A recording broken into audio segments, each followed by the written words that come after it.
4 టీ20ల సిరీస్‌లో దక్షిణాఫ్రికాపై 2-1 ఆధిక్యంలోకి భారత్ దూసుకెళ్లింది. సెంచురియన్ వేదికగా జరిగిన మూడో టీ20లో 11 పరుగుల తేడాతో సఫారీ జట్టును టీమిండియా ఓడించింది. తెలుగు కుర్రాడు తిలక్ వర్మ సెంచరీతో కదం తొక్కాడు. అభిషేక్ శర్మ హాఫ్ సెంచరీ సాధించాడు.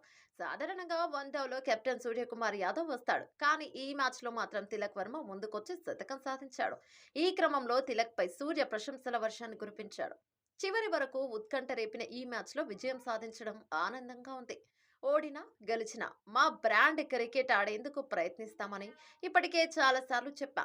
మా కుర్రాలు కూడా నెట్స్లో తీవ్రంగా శ్రమించారు. దూకుడు మ్యాచ్లో విజయం సాధించాలనే ఉద్దేశం ఉంటేనే ఇలాంటి ఫలితం వస్తుంది. బ్యాటర్లు బౌలర్లు బాగా రాణించారు. మైదానంలోనూ 6-7 నిమిషాల ముందే ఉన్నాం. అద్భుత సెంచరీ సాధించిన తిలక్ వర్మను ఎంత పొగిడినా తక్కువే.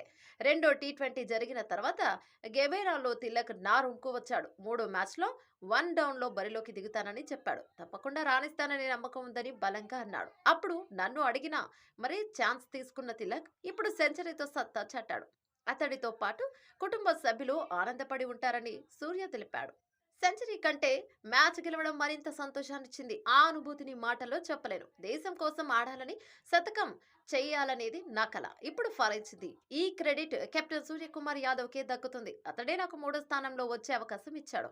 అందుకే మరోసారి సూర్యకు ధన్యవాదాలు చెబుతున్నా. పిచ్ తొలుత పేస్‌కు అనుకూలంగా ఉంది. కొత్తగా వచ్చిన బ్యాటర్లకు పరుగులు చేయడం తేలికేం కాదు. అభిషేక్ అవుట్ అయిన తర్వాత కొత్త బ్యాటర్లపై ఒత్తిడి లేకుండా చేయాలన్న ఉద్దేశంతో దూకుడు పెంచా.